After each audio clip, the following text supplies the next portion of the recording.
So, Julia, welcome to the Vermilion Plug. How are you doing today? I'm doing pretty good. Daylight savings time did mess me up a little bit. I'm not going to lie. That was probably the worst way to start off my week, but it's been a pretty good week so far. You know, now that you mention it, I am going to go on a rant on here. I think that daylight savings time, I hate it. I don't know why they do it. I've heard like some people, or I don't know if it's like Congress or government or whatever, they're trying to change that. I personally think, so like right now it's, let me get this right. In the morning, it's you get sunlight, and then in the evening, it's more dark, right? Mm-hmm. Yeah. I prefer the other way. Me too. Yeah. I heard some people say no, because they're like, oh no, because in the morning it's too dark. But I'm like, I rather be dark in the morning and have sunlight, because I don't like this time. Well, I do like it, but I don't like it's because the change just messes me up. You know, we spring forward, we lose an hour, and then when we fall back, everybody's like, wow, we gained an hour, but now it's dark at 5:30 in the evening. Yeah. Like, what's a girl supposed to do? And then, like, you know, I get out of work. Like right now, I'm staying a little after. I'm out of work. I'm like, man, it's dark. I'm stressed out on this stuff. See, and then you should do something. You should change that. You should run for like some office or whatever. I know, I'll use my political science degree to its fullest effect. There you go. Removal of daylight savings. So speaking of that, what do you do? So I'm a double major in criminal justice and political science. I'm currently studying for my LSAT, which is the entrance exam to go to law school. Oh, snap. That's the plan. So right now we were just speaking a little bit. You're a senior right now, yes, right? I am. Where are you originally from? So originally grew up my early childhood in Virginia. My dad was in the Navy there, stationed, and then we moved to Sioux Falls about 10 years ago now. So from Sioux Falls, so I moved very far, just an hour south to go to college. Oh, okay. And then how are you liking it here so far? It's okay. I think Vermilion, right. It's a hard place to go from the biggest spot in South Dakota to like one of the smaller ones. But I think the university does a really good job at keeping the community engaged. Don't worry, you're not the only one that says that. And even the people that live here, they complain too, saying, hey, you know, wish there was like more stuff. I know. Mm-hmm. Well, I guess I still complain because, you know, I say this every episode because I'm from a larger place, Mm-hmm. big city in Texas. So coming here was like a big change. I'm like, man, there is nothing to do. There's nobody here, nothing to do. Yeah. Now it's grown on me since, you know, I got my wife, my kid, and it's like, it's a safe place. And then if we do got to go somewhere, hey, I'll head to Sioux City, Sioux Falls, been to Omaha a few times. But because you're a student, so I am interested, like, I guess from a student aspect, do you guys get bored or how is it? I would say so, honestly. The community does do a really good job at engaging university events, but a lot of those university events are sporting events or it's individual things on campus, which are fantastic, but it's always in that like evening hours where theoretically that's when I'm doing all of my homework. And so you're really picking between going to different clubs and organizations and doing your homework, which is why it's really important that as students, you pick a few things that you're really passionate about. I play rugby for the USD women's rugby team as well. Oh, that's cool.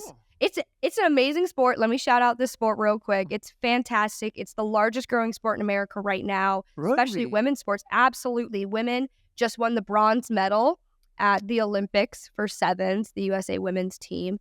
And Alona Marr is on Dancing with the Stars right now. So we always vote for Alona every Tuesday night. That it's a fantastic sport and it's really starting to grow in South Dakota even. How does rugby work? I've seen it on TV and it looks very interesting. I don't know if it's the same as like football. How does that work? I like to think of it as like football, soccer, and I'm trying to even think of another sport like all had a baby. The only way that you can get the ball forward is by passing it behind you or kicking it off of your foot. Those are the only ways. And there's a lot of tackle requirements. You can't really tackle above the waist, where you see in football a lot, they're grabbing at like the shoulders or the head or different areas of like the chest. You can't do that in rugby. it has to be a low tackle only, so it's safer. Okay. Is that why? I don't know if it's the same in the men's and women's, or maybe it is. I've seen it where when they do the tackle, they'll just grab them by the shorts or the pants or something. Okay, so you can't go above. You try to like hit for their like hip bones. If you go too high, it will be called as a high tackle, and that's a yellow card. Okay. And then passing, so you have to pass it behind you. So the only way to get the ball down the field is to run. Okay, you run, and then they have to be behind you. You can pass. Or you said kick. You kick forward? You can kick it forward, but it has to go off of your foot. And which it is not very well used a lot of times because everybody's theoretically behind you when you kick it. So you'd have to get somebody racing up on it so you don't just kick it right into the defense. Where do y'all guys play? We play here on campus. There is a rugby field right next to, it's sandwiched between the dome and the soccer turf. There's a little rugby pitch there. And then we play at Augustana, we play in Brookings, and we play at Wayne. When's the season? So we just finished our 15 season, which means each team has 15 players. And then spring season is 7. So each team will have 7 players on the field, and that starts in February. Oh, that is cool. Yeah. Okay. That's interesting. I saw, so at the Wellness Center on those like poster boards or bulletin boards, I saw women's rugby. But I was like, rugby here? Dang, that is cool. It's a fun one. That's one of my favorite fun facts about myself. I talk about it all the time. It was my personality trait for a while there. I was also president, so I was doing a lot of the administration work behind it. So I really love getting to recruit for the team, and I'm glad that we just finished up our 15th season, and we're looking at 7s. I want to thank today's sponsor, Main Street Inn. If you're ever in Vermillion, South Dakota, and looking for a place to stay, I highly, highly recommend the Main Street Inn. A 7,000 square foot fraternity renovated to be the only bed and breakfast in town. They have a living room, dining room, 5 beautiful rooms if you need to spend the night. You can also book the place for graduations, birthdays, weddings, you name it. The owners are great, and they serve breakfast, of course. Go check it out at 221 East Main Street. Link will be in the description below.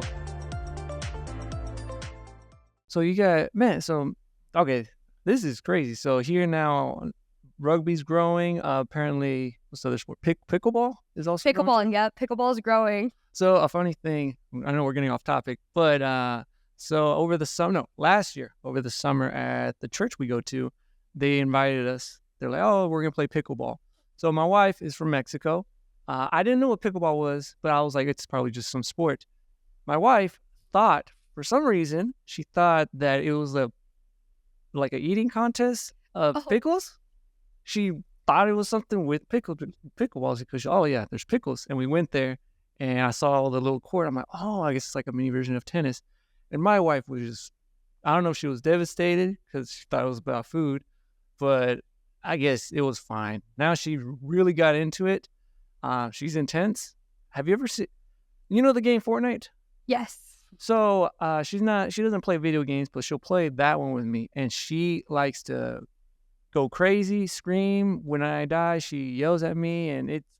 You got to pull your weight. Yeah, I'm trying to pull my weight, but man, see this stuff. But let's go back on topic. So, senior year, why do you want to do law school? I knew I wanted to do law school probably since I was in 8th grade. And then I really fell in love with it. I was a part of South Dakota Speech and Debate and did that all 4 years during high school and placed really well doing it. I loved writing cases. I loved researching. I loved the argumentative side. And I was like, wow, I should make this a career. And now I've just stuck with it out of pure stubbornness and determination. But I've really loved getting to work on criminal law cases. I work at a law firm right now in Vermillion, and I love getting to see the behind the scenes of how you get cases through, what pleads out, what is irrelevant for evidence and statutes, which that's all very criminal law based, but it's really interesting to see that different side of the legal spectrum. Because when you look at legal dramas, like Suits, for example, super popular, love Suits, love Meghan Markle. That is not what that looks like across the country. That is like big corporate law. And even then, that's not really what it looks like either. So it's really interesting to see the difference of high school debate, writing cases, researching, actually doing it in a smaller town in South Dakota, and then what people perceive it as, because most people's interaction with lawyers is either getting their will done or seeing suits. What about Better Call Saul? Have you seen that? Which one? Better Call Saul? I don't. You know the show Breaking Bad? Yes. Yeah, it's the lawyer. They did like a spin-off prequel to it. You never seen that one? No. Yeah. I have to do my research now. Yeah, that one's a good show because Breaking Bad. Well, I mean, I think it's an amazing show. A lot of people say that, but yeah, they did a spin-off with the lawyer, and it's I don't know if it's a spoiler because it's been out, but it's like him, I guess, trying to be or actually being a lawyer. I don't know how accurate it is. I should be asking that too. I did an interview with, her name is Caitlin Collier. She's a lawyer in town. I don't know if she's retired or semi-retired. I should ask her that. Have you been familiar with any of like the law students or any lawyers in town like about it? About like law or? Yeah, or about like how the career will be, or about how, to prepare myself, or what law school's going to be like.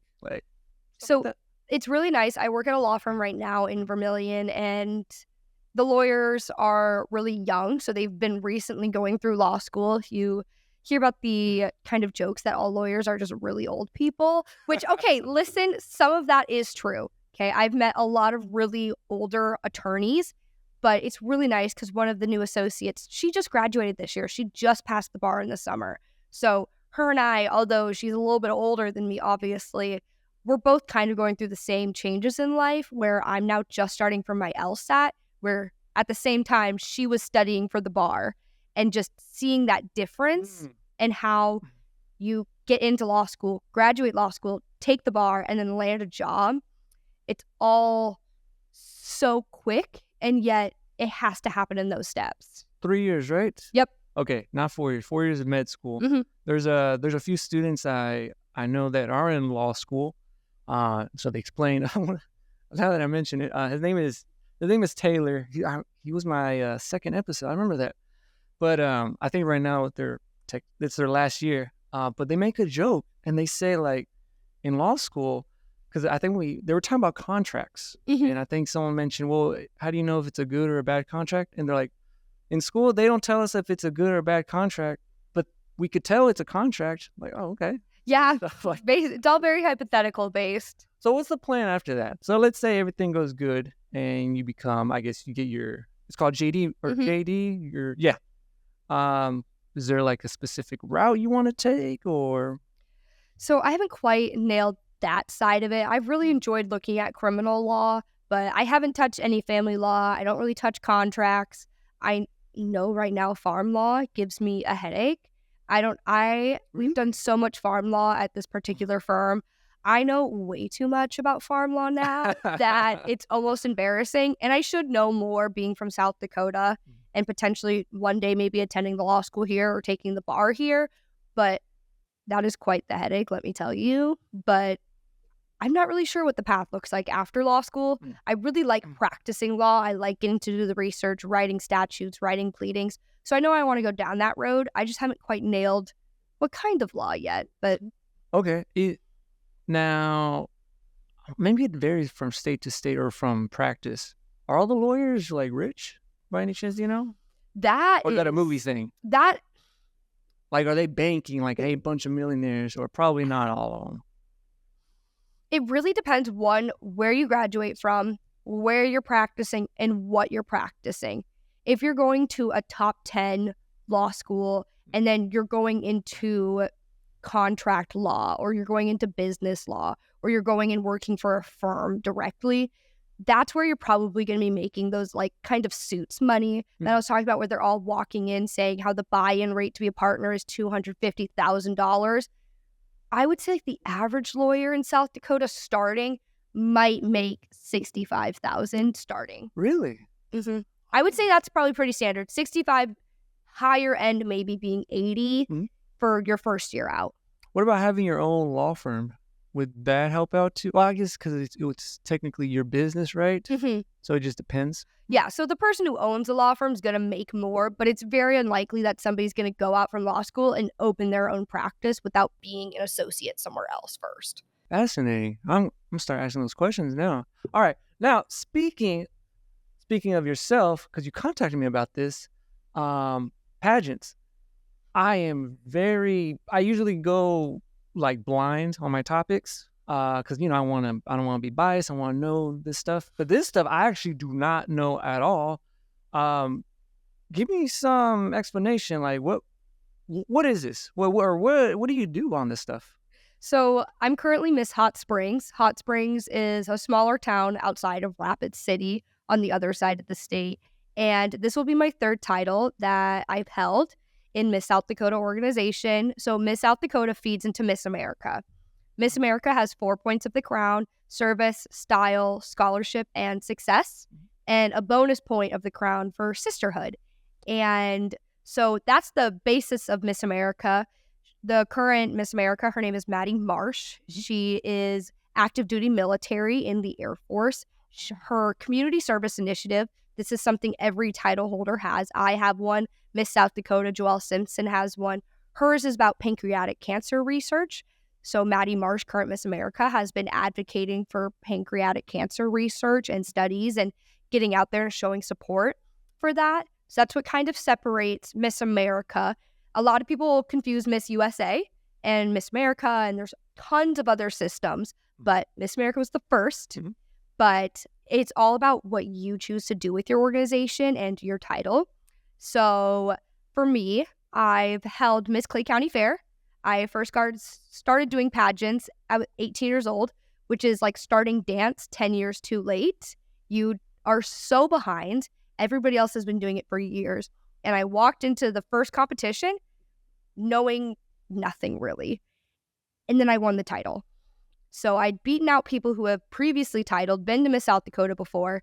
And I was like, wow, maybe I have a knack for this.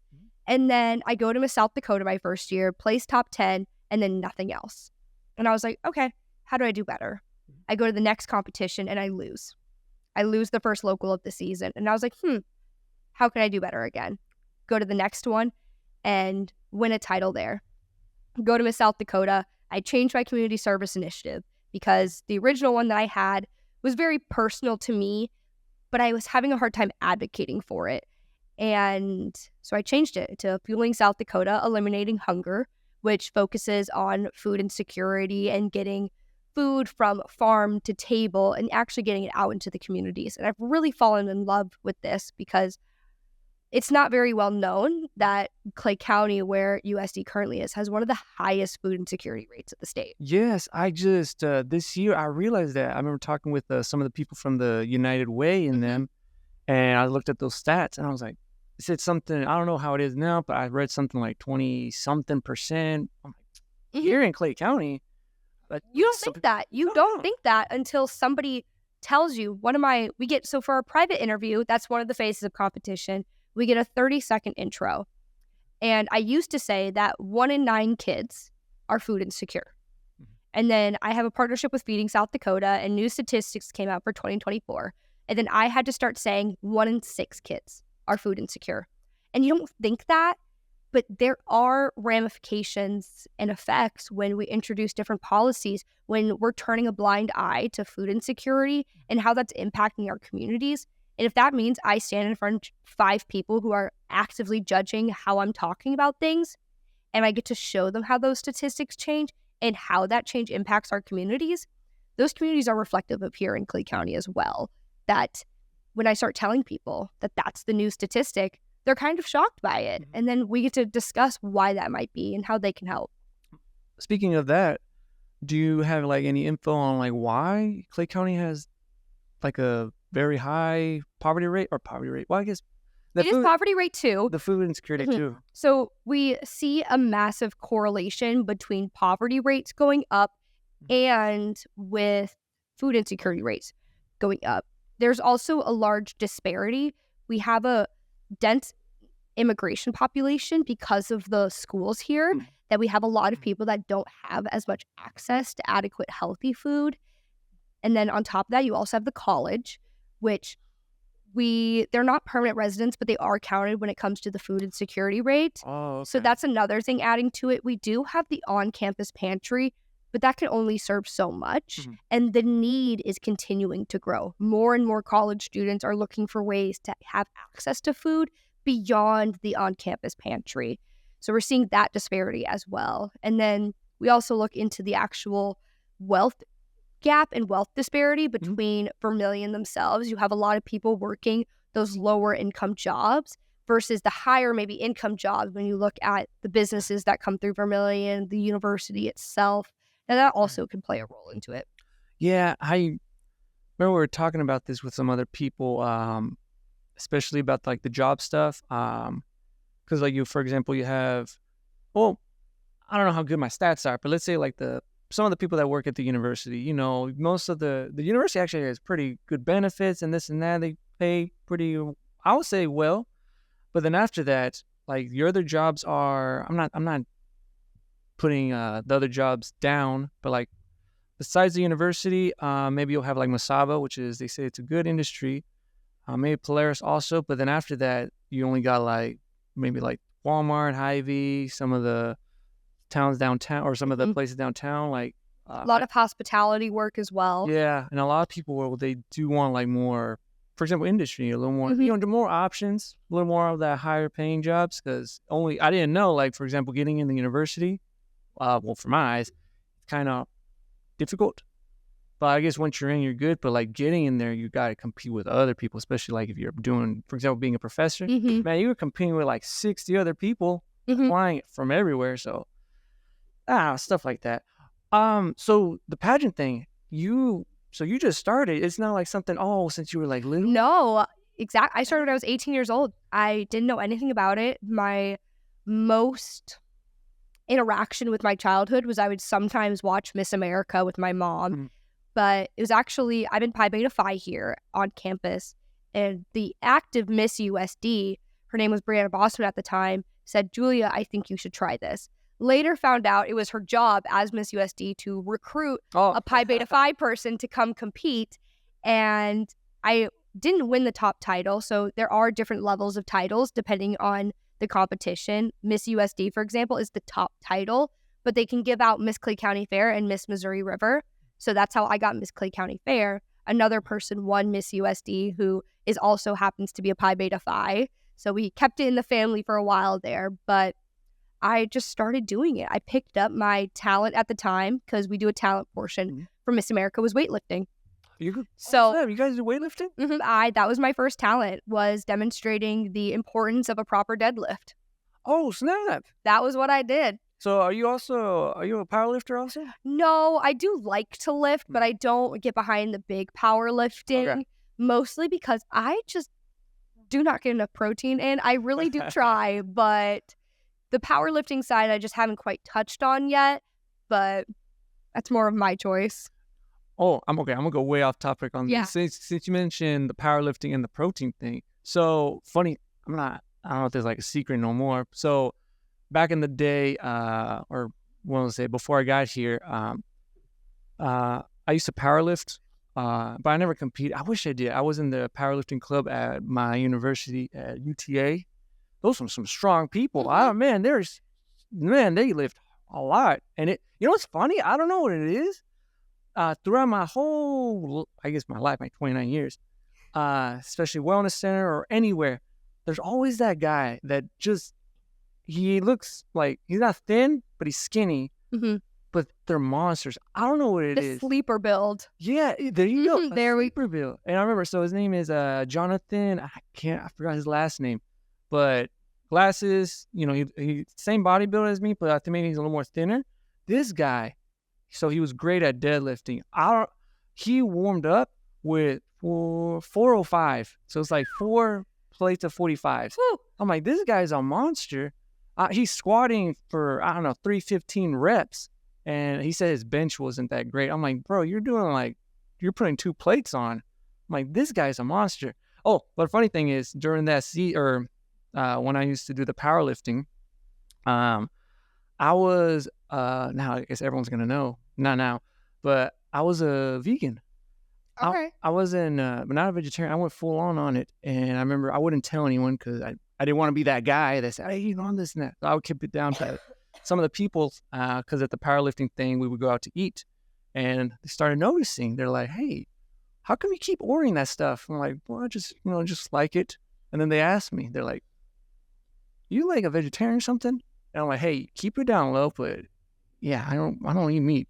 And then they always question. They're like, "Where do you get that protein?" This and that. I'm like, "I don't know. I just eat whatever I eat." Like I never tracked it, but maybe if I did track it, I would have lifted more. But it was just a funny thing since we were talking about that. Now going back to the pageant, this is about me. How does it work? Like when you enter the pageant, what are those? I guess I don't know, phases. Because you mentioned there's like talent or this and that. How does it work? So when you walk in, you've already had to submit different levels of paperwork. I mentioned my community service initiative. You have to write like a 1-page paper about the importance of your community service initiative, what you'll do with the title to help with that. You submit a headshot and you submit a fact sheet. Those fact sheets just kind of tell you what you're doing for school, why Miss America Fit is important to you, what you plan to do in the next 5 years, those kinds of things. And all of that paperwork goes to the judges ahead of time. And all of that paperwork is then used in a 10-minute long interview, which you think sounds really long until you're sitting down and actually having to discuss really hard topics for 10 minutes and it's gone. Do they ask you stuff? Oh, yeah. So kind of like what we're doing now, except it's a lot more polarizing. I remember my first question I ever got was, what are my thoughts on the Russia-Ukraine crisis? Oh, snap. And Okay. my next one was, what was my coffee order, my go-to coffee order? And then it flipped back to more politics and policies. But that's also because I'm a political science major. So I was ready for that kind of stuff. I also had done debate for 4 years. So talking about those different topics doesn't really faze me that much. But that's always like my fun stories. That was my first question ever in Miss America was, what are your thoughts on the Russia-Ukraine crisis? And that was in 2022. So relatively new at the time in current events, but they can ask you anything. They've asked me all different kinds of questions, like my thoughts on Chrissy Nome, what I would personally do with my community service initiative. If I could change one thing about my schooling, what would it be? And all of those are really interesting. And you just get to kind of navigate that. But I really do love private interview. It's my favorite phase of competition. And then when we actually move on to the phase of competition that everybody else sees. So nobody else sees the private interview. Okay. It's you and the judges. And then all the other 4 phases of competition are held on stage for everybody else to see. The judges are still there, but they're kind of just in the audience. Your first phase of competition normally is that on-stage question where they will ask you 1 to 2 questions, either from your private interview, something they think you'll answer well. I love on-stage question as well. I don't really have a fear of public speaking, but I really do like an on-stage question because it will show you who is ready to get those questions versus who's not, because there's nothing harder than that the contestant can answer the question really well if it was a private interview and then they get on stage and they don't know how to answer it because they're in front of an audience, which normally isn't the case, but it definitely can happen, especially in the teen category. Teens get really nervous. Teens can compete from 14 to 18. And so you do have that younger crowd that maybe can't handle an onstage question quite yet. But that's a whole other side tangent. But then we go into fitness. This is not like doing push-ups. This is not like the pacer test. I don't know if you ever had to do that. I remember having to do that in elementary school. Yeah. This is Nike runway walk. This is a partnership with Rebel Athletic and Miss America. So I mentioned Miss America Fit. When we introduced the fitness portion for the misses, they partnered with the American Heart Association to talk about heart health and how you plan to do things in a heart healthy way. And in order to have the fitness portion occur, everybody has to wear fitness wear. So then they partnered with Rebel Athletic Wear, which is historically a cheer brand. Fun fact. I learned that after I went on the website and saw that everything was cheer related. And I was like, what am I wearing? And it ended up being totally fine. It's fantastic. I love the collaboration. But then you buy from the specific collaboration, the specific line in the brand, and then you wear it and go on stage, and it's like a Nike runway walk. It's just meant to show off your confidence, and You might have a voiceover. We do it at Miss South Dakota, where it'll say something like, my name is Julia Stanek, and I remain heart healthy by playing USD women's rugby and meditating and doing whatever else I might do to remain heart healthy. So that's a fun one. It's relatively new to the Miss category. It was introduced just last year. So they're still working out a couple of things with it, but I really liked it. And what Miss America is kind of known for is the talent portion. This is 90-second talent where you can kind of do a range of emotions. You can do whatever you really want. There's speed painters at Miss South Dakota. There's singers. There's dancers. There's people who play instruments. And I do something now called a Her Story. This is something that was adopted. This is a 90-second monologue that's self-written, telling a story about my life. I talk about being a women's rugby player. And so last year, I actually won top prelim talent with my Her Story, wearing my rugby uniform, talking about breaking societal norms, that I can compete in a very aggressive, demanding, physically brutal sport and still compete in pageants. That those two things don't have to be separate. And if I can show somebody that I can compete in both of those spaces, women can be multidimensional. And that was what my message was about. So I really did love getting to do that. And the last one, which everybody loves this phase of competition, is evening gown. So this can be an old prom dress that you have. It can be any kind of evening gown. It's all just about elegance, grace. And that is what we get crowned in. So that would be the last phase of competition. And then everybody kind of stands in line, hold hands. I don't know if you've ever watched like Miss Congeniality. I was waiting for one of those references, but everyone kind of holds hands and they wait. And then everybody claps when the new girl gets crowned. So that's like the quick rundown of what a local pageant will look like. So are these pageants, they're not, I guess we could talk about some of the misconceptions. Yeah. They're not, it's not judged like looks, right? Nope, not Miss America. Okay. So, and the other one is Miss Miss USA. Is that, how different are they? So it's important to recognize that although I compete in Miss America, that doesn't mean Miss USA is bad. Okay. Miss USA does hold a critical place in society. Those women are so empowering when they compete in those spaces, but their phases of competition looks like a 3-minute private interview, evening gown, and swimsuit. That is their phases of competition at the state level. That changes at the Miss USA stage, where they might have an onstage question, and then whoever is Miss USA goes to Miss Universe. Okay.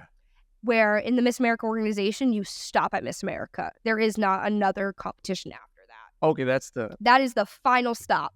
Okay, is there different like levels? Because you mentioned there's like a teen. Do they got like different, I don't know if it's like ages or... Yeah, levels? so there's different ages. So 14 to 18 is the teen division. And those teens, like if you compete in Miss South Dakota's teen competition and you compete at what we call a local, so in Miss South Dakota, you have to compete at a local, and then winning a local title. So like I was Miss Clay County Fair, I'm now Miss Hot Springs. That local title will take me to Miss South Dakota. And then when you get to the Miss South Dakota stage, 20 of us, because it's normally 20 contestants for the Miss division, will then compete for Miss South Dakota. And whoever wins Miss South Dakota then competes at Miss America. And then whoever wins Miss America is done. So Miss America is the top. Miss America is the top dog, if you will. What happens if you win it? Like, what is there like a prize, or do you guys get like, I don't know, scholarship? Like, what's the So we are a scholarship organization. I think over my past 3 years competing, I've won close to like $4,500 in scholarships, which is pretty good considering that I really focus on earning scholarships that you don't have to spend tens of thousands of dollars to do well in this organization. And that's also a common misconception. But Miss South Dakota last year earned $12,000 in scholarship. This goes directly for her schooling. And then at Miss America, I think last year, the Miss America got maybe $25,000 or $50,000. It's kind of up in the air. It changes year to year depending on what donors come in, but it's always up pretty high there. Is there an age limit, or can it? Yes. So one of the other big factors is Miss USA does not have an age limit. Okay. So they got rid of the age limit last year, where Miss America, you have to be in the Miss category 18 to 28. Oh, 28? Mm-hmm. Oh, Oh, okay. Is there a reason why, or just they just So do Miss that? America is a scholarship competition. Okay. So a lot of people, if you're 35 years old, it's highly unlikely that you are seeking that higher education, what the scholarships would actually be used for. Okay. Okay. That makes sense. That makes a lot of sense. Has there been any like? I'm very curious about those questions. Has there been any questions that you kind of been a little stumped, or you've seen some, or heard questions, or like, I don't know. That seems. I don't know if I could answer it that quick. There was one, it was actually about the farm bill that I got.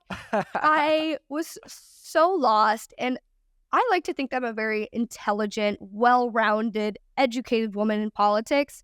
But if you ask me about a random bill about cybersecurity that's going through the USA Senate, I'm going to be stumped. I'm going to give you my best answer, and I'm probably going to end it with, I will need to do more research. And I'm really glad I did, because I ended up being asked about the farm bill later. I was able to really discuss and break down why the farm bill gets pushed down so often, because this is a slight tangent, but the farm bill at its core is meant to promote agriculture, what might happen for farmers specifically, but it kind of became like a hodgepodge, like a giant burning soup, because everybody throws stuff in there last minute that they don't want to pass it because there's a random line in there about tariffs for pigskin. Like, just very random stuff gets thrown in there, so it simmers, and it simmers some more, and then it boils. And then legislators don't really know what to do with it, because now the boiling legislation is now ruined, and they have to start over because nobody wants to pass it with some random line in there about pigskins. Okay. Since you're in political science and you got some experience with the agriculture stuff, maybe, how would you fix that farm bill? This isn't a pageant right now, but I am curious. How would you fix it if you could? There, in a hypothetical world where I could like wave my wand, I think it's really important that we set those tight deadlines. We always hear about like those government shutdowns that because stuff can't pass, government shutdown, we don't know what to do anymore. Those hard deadlines is what pushes democracy. You know, there's a reason we have deadlines in school. There's a reason we have deadlines in work, because in order for those deadlines to be met, that's how the end goal is met. So if the end goal is to provide relief to American citizens and Americans in, let's say, South Dakota, and that's why we need the farm bill passed, stick to the deadline. And if people have a harsher deadline, they're not going to try and sneak stuff in last minute, because they know that deadline is rapidly approaching. And if the option to kick it down the road isn't there anymore, this is where you sink or swim and you figure it out. And that's what they had to do. They pushed it down 3 legislative sessions because people kept putting it there because they knew they were going to kick it down anyways. And then when they finally set that hard deadline, we are finishing it. We are staying here until 6 o'clock in the morning if we have to. And then, poof, it got fixed somehow. So those kinds of hard deadlines do have an impact when it comes to the legislative session. Would you ever run for office? Now, this is a hot take. I would probably not do very well in South Dakota running for office. Really? Depending on where I'm located in the state. Okay. Pretty openly, I am a Democrat, where running in the state of South Dakota is very hard. But what I always like to say is, when we make change and we discuss change, that is how we have a better democracy. And especially with the last election that we just saw, there were so many people that chose not to go vote in South Dakota, because South Dakota is always just a red state and it's going to be a red state. There were so many ballot measures that we could have been voting for. You were voting for, at least here, you were voting for your state legislative representatives. You were voting for Clay County Commissioner here too. Those votes, I don't know if you've seen the election and how close it was here. It was close. Separated by 1 vote for Clay County Commissioner spot. Yeah, I saw it was was it 2,333 and 2,334? Yep, it is 1 vote separating who gets to have one of the 3 spots. Yeah, I saw that. Nowadays, I keep up with that stuff. Well, I guess also because I talked to many of these people that were running and everything. Because it's great to have, like, different sides. And for this election, and I'm not even talking about the president federal election. I'm talking about just the South Dakota, even the Clay County. I've never been, I was very nervous and stressed because throughout the whole, maybe for some people, they're like, oh, I already know who I'm picking. I'm picking this side. But for me, I talk to these different people. I do my research. I'm like, man, dude, what if I go with the wrong one or maybe this one? Oh, I know this person, but all this stuff. And I'm like, man, I don't even know if I picked the right thing. But overall, with the stuff that happened, I think I'm okay. Maybe not. Maybe there's some stuff I wish kind of changed, but it was very close. I think I was checking on the counties in South Dakota also. There was I think almost each county, there was a 75% voter turnout, which I think is that good? I think that's a pretty good voter turnout, we would say. But because it is the presidential election, you do get a higher voter turnout versus say the primaries. There's probably only 30% on average voter turnout. Okay. Those, smaller elections. Okay. So I don't want to go too political. I like talking about politics. Oh, me too. It's my career. All right, so maybe we can. And I'm not scared because also Friday I'm going to talk with someone finally about the stuff. But I want to talk more about let's say the South Dakota thing. Mm-hmm. Maybe we jump in. With any of those ballot measures, we might go through if I remember right. Do you remember that did you go vote? Yes. With the ballot measures, do you remember one that said talking about changing, I think it was a pronoun he and she? For governing doctrine. Yeah. What do you think about that one? The people that I've talked to, I talked to the Republicans and Democrats, and actually a lot of them said it doesn't really matter. But what do you think about it? I think the reason it failed. So the only ballot measure that passed was the Medicaid. Yeah, the expanding work requirements for it. So that was the only ballot measure that actually passed in South Dakota, and the other 6 failed. And I think the reason why, particularly the pronoun failed, is because people see the word pronoun and they're like, no, we don't need that. Oh. Technically, we're supposed to refer to Kristi Noem as Sir Governor, because that is what is written. There is no gender neutral term. We don't say Madam Governor because that is not what is in our doctrine. Legally, she's supposed to be referred as Sir. But we call her I guess Madam right now? We normally do. It would be really weird to call her Sir Noem. And a lot of people will just say Governor Noem, but technically we're supposed to say Sir Governor Noem because that is how it is written. So by removing the Sir part, by making the term governor gender neutral, let's say the next governor comes in, it doesn't matter how they identify. They're just going to be governor. They're not going to be Sir or Miss. See, I should have talked to you before because I looked at it and the only part I saw said if you change it, I think it was 2,000 or 20. It said it would cost that much in taxpayers, and I just looked at that number. I'm like, nah, I'd rather just keep it. But now that you mention it, now I kind of feel like I should have switched. Well, and nobody picked it up. No lobbying groups picked it up at all. Well, there was no one advocating. Every other ballot measure had advocations, advertisement. There were people working on that campaign. And this one just kind of sat there and sizzled, and nobody picked it up. Nobody wanted to talk about it. Nobody thought it was that important. And in the grand scheme of things, is it as altering as maybe legalizing marijuana or removal of sales tax for food consumption? There were a lot of pressing measures on the ballot, but I think that first one, it would have been such an easy change to just make it gender neutral. Okay. The marijuana one, that one's for, so I got very confused. Not yesterday, but the whole, I think I want to say the past month, because I was like, is it illegal or illegal? So medical marijuana is legal, I believe, right? With the card, you can get Delta, which is a specific strand of marijuana. But that only comes with the Delta. I don't even know if it's Delta 12 or Delta 11. That's kind of irrelevant. But legalizing recreational marijuana was on the ballot. Yeah. Granted, it's been on the ballot twice now, passed twice, and then shot down in a veto. That's what I saw, because I swear because election, they happen every 2 years, I think? Or is it every 4? Yeah, 2 years on some of the measures.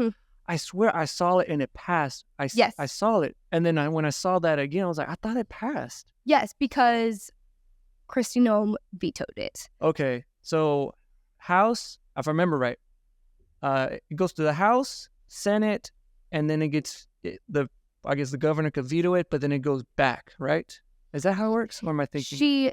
It really depends on like what is coming through. Okay. Honestly, I mean, when something is vetoed, it can go back, or the House and the Senate can be like, okay, well, she's just going to veto it again, or maybe whoever is a Republican is not going to pass it again because Kristi Noem vetoed it. So clearly, if the governor doesn't want it, then, okay, now let's fall back. Maybe this isn't quite a good idea. So then they might change their votes differently, or they might rewrite the bill to allow the veto to go away. So it really just depends on how the veto is done. And honestly, if the representatives or if the Senate care enough to revote and rewrite it. Sometimes when a veto happens, it's just done. Okay. Now I'm curious, because if it passed, how come this time it didn't? Did just people change their mind, or what do you think that happened? There's some polling data coming out of the Cheeseman Center, and that's the Cheeseman Center for Democracy here on campus. Professor Hellwig actually runs that. She is an associate professor for the political science department. And she, I believe, had projecting to pass again based on the polling data. And when that didn't happen, she pointed out to two things. People are tired of voting for it. They're like getting voter burnout from voting on this now for the third time, for it to go through all of it. They don't want it wasting up time on the floor just for the governor to veto it. And then there's also the side of previously, the last time it was voted on, it wasn't during a presidential election cycle. So when it was on the ballot, it wasn't during one of those higher turnouts where maybe the voters coming out aren't so receptive to it. So when we talk about primaries and we talk about maybe your state representatives on the ballot, when those come up, there's fewer people that show up to vote.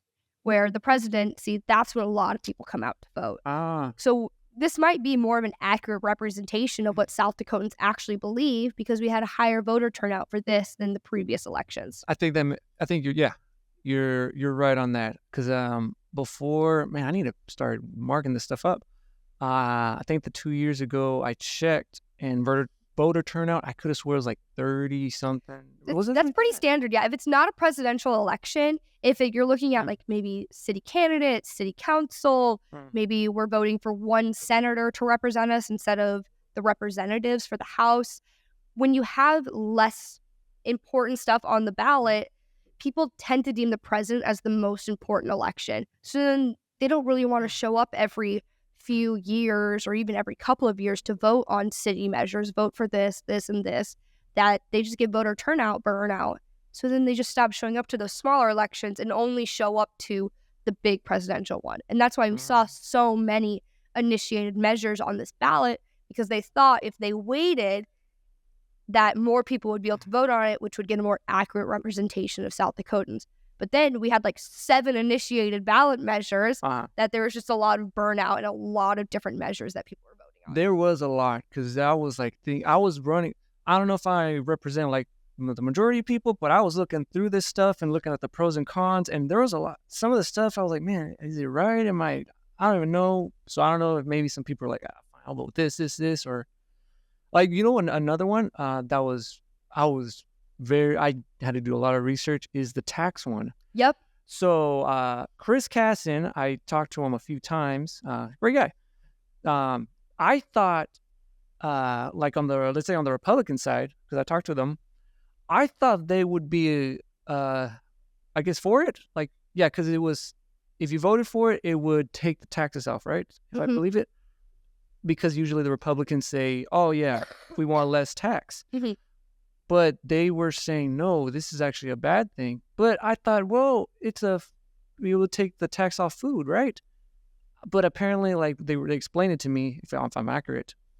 They just said it's not it's not taking it off groceries. I guess the wording changed, or it depends on the wording. It kept saying human consumption. And what they were telling me is that it could mean like food, of course. It could be toilet paper. Could it be like, I guess, cigarettes or something that I guess you could consume? And I'm like, well, what's the worst that could happen? Like, hey, less taxes, right? But they said, like, I guess either the state or the city could lose money on that revenue because that's how they get it. And they're going to look for something else. That means they could raise money on your property tax. I'm like, okay. But what's your opinion on that stuff? Am I getting that right or?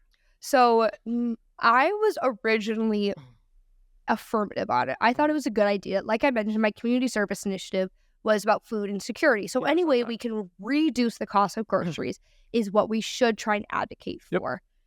The problem was, and this is by no means a diss to whoever wrote it, it is a poorly written measure. It doesn't define what is human consumption. It doesn't really outline what that looks like. Is this my Olive Garden takeout that I get? Is this groceries? Is this chewing tobacco? What is human consumption? So it should have said, like, it should have been specific. It should have been specific, but the problem is it shouldn't have been a ballot measure to begin with. It should have been something the state legislators hash out and decide. Because even between me and you, we might not even agree what human consumption is. Do I think chewing tobacco is human consumption? Not really. I don't think people swallow it. Maybe that's my definition, but maybe you might have a different one. And that's where you come to that middle ground in legislation and writing out laws instead of it being a ballot measure that then the people are trying to decipher what human consumption is. So that ballot measure failed. And I do tend to agree with the fact that when we got rid of taxes on it, if we would have passed it, something else would have had to give. Right now, we are in our 4th year of tuition freeze for South Dakota schools. Oh, I didn't know that. Yeah. So our South Dakota tuition bill has not raised for public universities in 4 years. Mm-hmm. If that ballot measure would have passed, most likely there wouldn't be a tuition freeze anymore.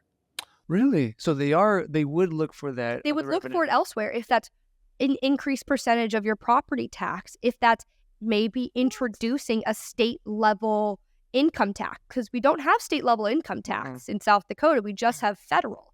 Maybe it's looking at increasing different property taxes or increasing tuition for students that go to 4-year colleges. Those things, money has to come somewhere. South Dakota's already running on a very low budget to begin with, that if we were to remove such a millions of dollars from this, it would have to come from somewhere. And the question is where? And when voters are standing in that booth trying to decide where that money is going to come from, they're just going to vote no on it because it's too much of a risk, because they don't know if it's the college kids who are going to be paying up for it or if it's their property tax percentage, or different taxes would have to come in to help balance it out. You're right. Chris Casson mentioned that about I swear she told me about something about tuition, and he said, if I remember right, I apologize, Chris. He said something about, like, let's say they passed it, you would save, he said, for example, just $800 on your grocery bill, just an example, a year, but that cost for, if you have a kid in college, might go up a few thousands. He said, it doesn't, someone's, I guess, losing on that. It's got to give somewhere. And the question is where? And that's why it shouldn't have been a ballot measure. It should have been something that gone through the state legislator, and they could have hashed out, okay, maybe we increase property tax percentage by X amount, we increase our activity fee. I don't know if you've ever looked at a tuition bill statement. You have your tuition bill, and then you have your activity fee. And that activity fee, I think, is anywhere from $150 for an online class to $89 for an on-campus class. That's your activity fee. That's not your tuition. That's an entire separate fee to associate running with the cost, where they could have increased our activity fee and our tuition fee, or one or the other. That's written in state legislation. How much is, for example, here at USD, how much is like the tuition? Do you know? I have a few scholarships, so it really depends. You're kind of looking anywhere. I think it's about $800 per class, up to $1,200 for online classes. Online classes are a little bit more than, because they want you to go on campus. What? Yeah, so any online class you take, it's more expensive. Oh, snap. Is it, do y'all, or do people pay, is it per semester or per year? Per semester. Okay, dang, man. Yeah, because I've taken online classes, and your online class also has an activity fee as well, that it's a couple $100 more after the activity fees are in place. But yeah, taking an online class is more expensive. Holy snaps. So All right, speaking about that, man, that government stuff, well, with the state. So if their budget, and yeah, you are right, because even they told me about that, the struggling on budget stuff. It's very, something's going to be cut if something happens. Is there like, have you seen like a solution, or what can they do? Do we just got to, I guess, bring in more business? I don't know, like, because I don't want them to raise like property taxes, and I really don't want to state income tax. Is there like solutions that you know of? Did your professor Julia Hellwood, did she say anything?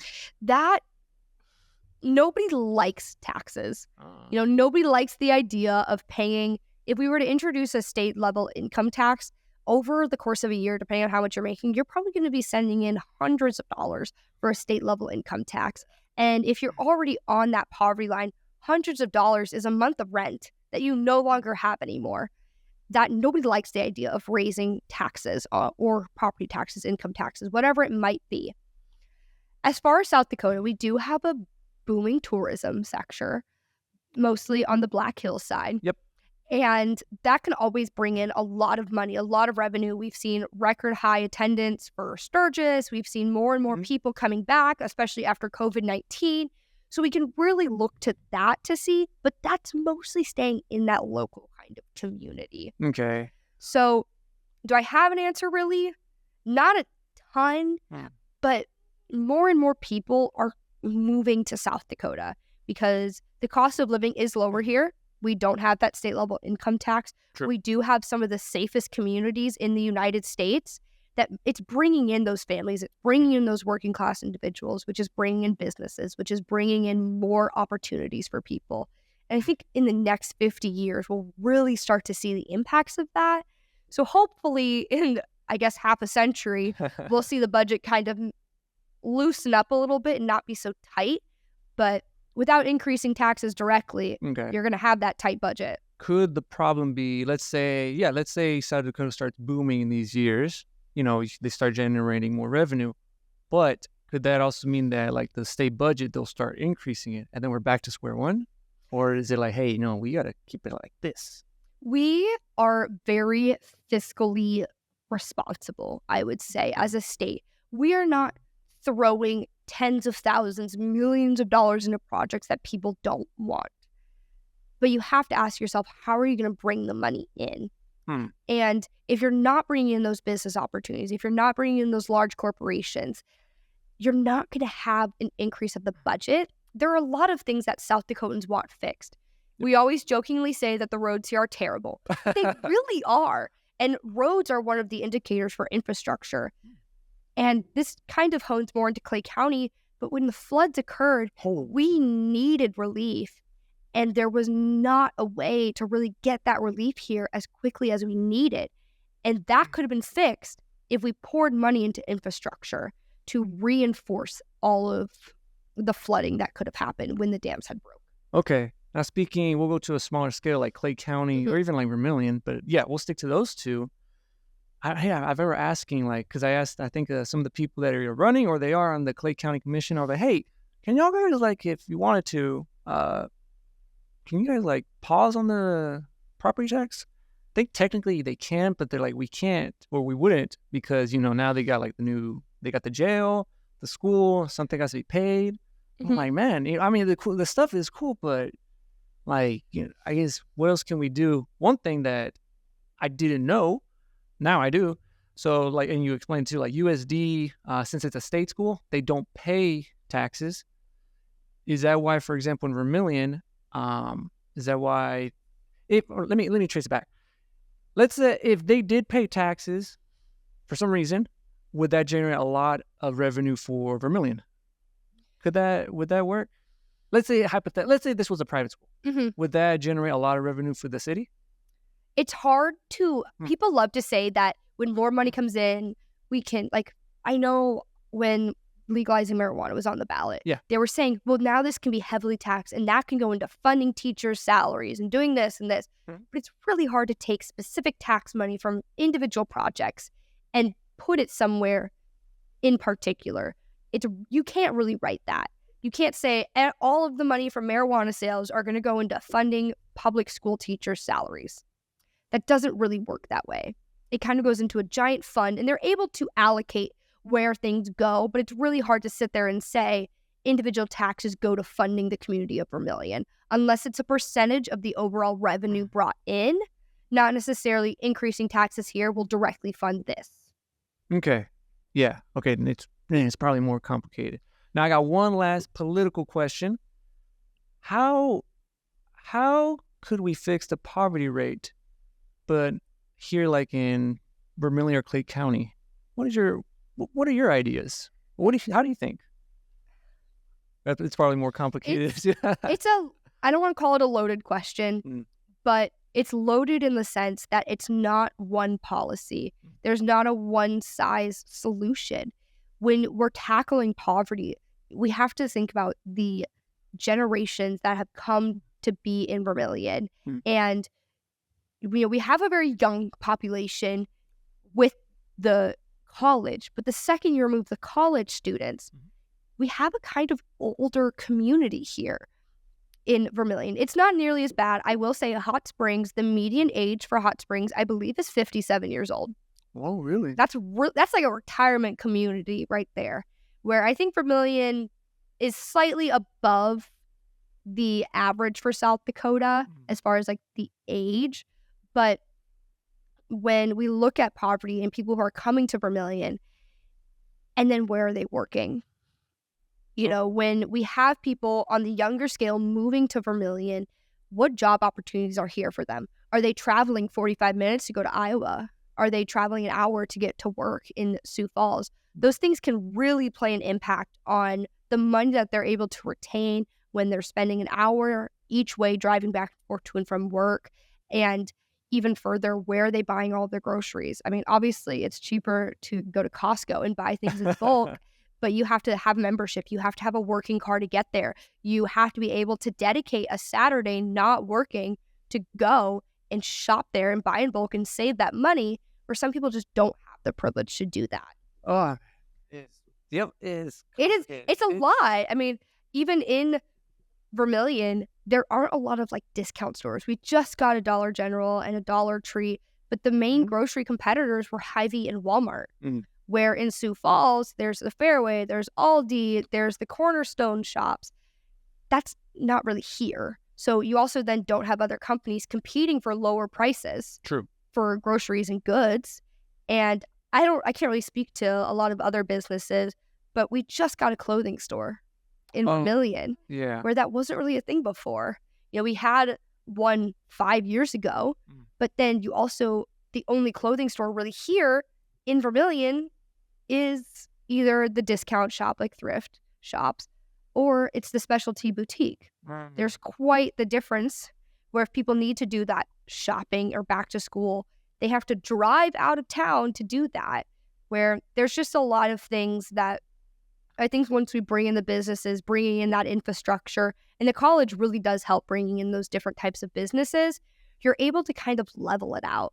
Because even between Yankton and Vermilion, there's a lot more opportunities for job growth, businesses coming into Yankton than there is in Vermilion. You sure you don't want to like run for city council or something like that? Maybe give me 10 years. Got it. And we'll see. But Vermilion is a good community. Yeah. As much as I was just stating how we need to bring more businesses in, a lot of people like Vermilion because it's quiet. Yeah. I mean, quiet, kind of. I mean, when you have the college here, it's not always going to be that quiet. D-Days is definitely crazy. But that is the beauty of having a college town here, that once people start to realize how great of a community Vermilion is, they might want to stay. Like, there is a retention rate for people graduating from Vermilion and then staying here or coming back at some point, where I think it's really interesting to see those numbers. Okay. Yeah, we'll see what happens. Hopefully, I think things are getting better. Now, we are running out of time. I need to wrap this up. But is there any last words you want to give out? I know you guys got an event coming up. So if you want to explain a little bit more on that stuff. So Miss USD is a local competition for Miss South Dakota. That is now, it was originally going to be scheduled to happen next Saturday, but it looks like we're going to push it back into January. So that way we can have more time to recruit, really get the community behind it, because the people who win at Miss USD get to represent Vermilion at Miss South Dakota. And that's a beautiful thing. And we would love for the community to come out. We are working on getting it more of a public event so you guys can really see who gets to represent Vermilion at Miss South Dakota, which is such an amazing opportunity. And plus, who really gets to go witness a pageant and witness what it takes to actually compete? I know I didn't really know until I started competing. I'm sure you didn't really know either, but it's such a fascinating thing, and it's a great way to bring in the community and rally behind those who are advocating for change, who are really well educated on different topics within communities, and then getting to highlight that at the Miss South Dakota stage. So the local competition is hopefully going to be held in the next couple of months here. We're really excited for that. I have no part in it, though. I just get to sit there and watch it happen, which is fantastic. I love getting to watch it, but I'm really excited for that, which is coming up pretty soon. So if you want to follow along to when the new date might be, you can go to MissSouthDakota.org. All right, sweet. I think we can wrap this up, but yeah, I want to thank you so much for everything. Yeah, thank you.